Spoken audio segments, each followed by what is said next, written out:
Good evening and welcome to the NUTV News Show. I'm Miki Onwudinjo. And I'm Jessica Starbard. Thanks for tuning in. After receiving a $60 million donation, the business school now has a new name. The Moines McKim School of Business became official last Friday after a lavish ceremony in Blackman Auditorium. Students, faculty, alumni, and distinguished guests were invited to honor Richard Moines and Alan McKim for their generous gift to the business school. It's a pivotal point in the moment of my life to be able to support an institution that has shaped who I have become as a professional, but also, more importantly, as an individual. President Aoun and dozens of faculty members praised Moines and McKim for their contribution and reiterated the impact the donation will have on the school. What they have done will be felt forever, and none of us here today will ever see all the effects of this investment. In addition to ceremonial speeches, the audience was entertained by two Cirque du Soleil acrobats and the NU Pep Band, who appropriately played Taking Care of Business.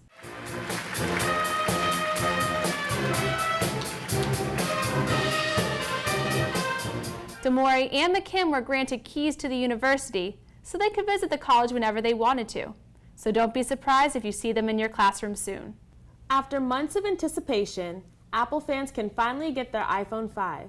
A long line snaked around the block as eager customers waited for the iPhone 5 release at the Apple Store on Boylston. Apple bought pizza and coffee for the customers who braved the long wait before the iPhone's release.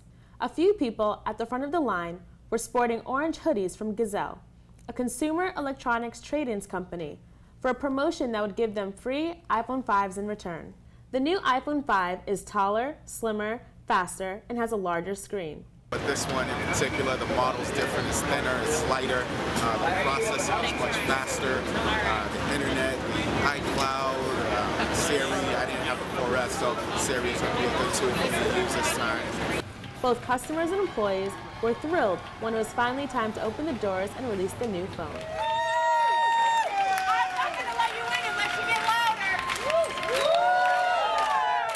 Customers were pleased with the product that was one of the last designs by late Apple CEO Steve Jobs. I'm sure he'd be pretty happy to see that.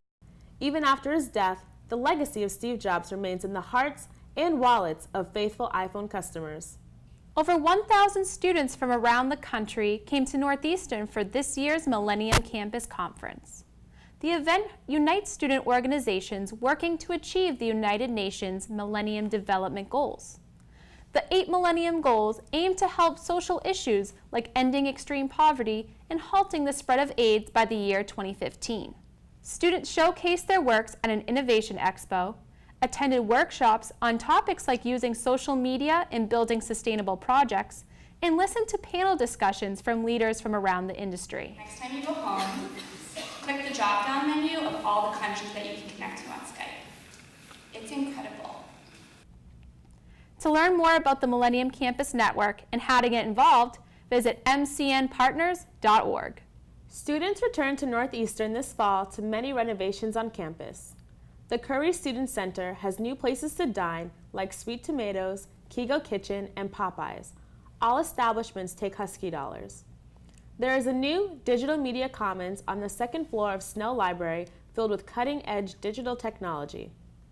More power outlets and group study spaces were built to accommodate student demand. Revolutions, the brand new cycling area in the Marino Center, has been outfitted with blinking neon ceiling lights.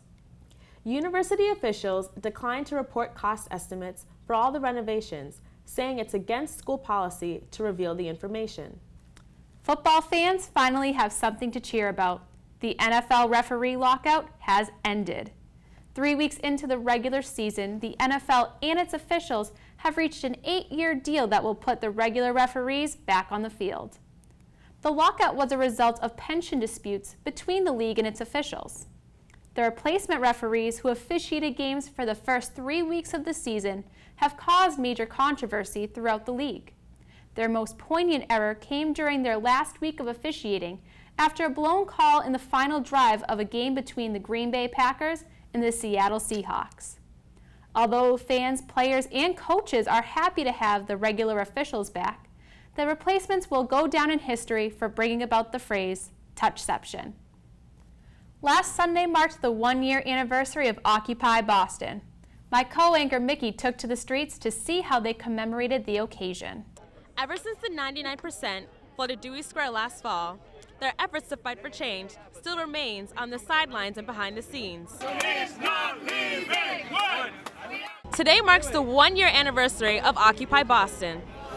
Who's the commander-in-chief? Bitch about Barack and posted change.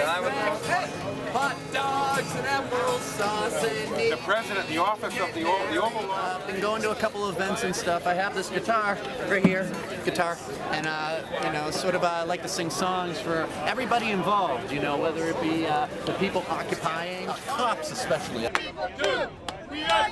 What I hope to do today and the next day and the next day, until it's accomplished, is bring democracy to this country.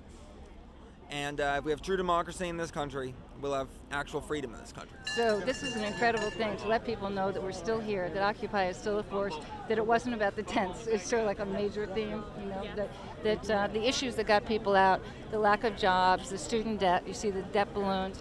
The goal for today is to say, great, we're still here after a year, we're going to continue. That's the goal. But it's a birthday party. The day's celebrations will be capped off with a march from the State House steps to the Federal Reserve Building. I'm Miki Onwudinjo with NUTV News. The Indian student organization NU Sanskriti celebrated the festival of the god Ganesh in classrooms around campus. The 11-day festival honors Ganesh, the god of wisdom and prosperity, through prayer, chants, and satsang.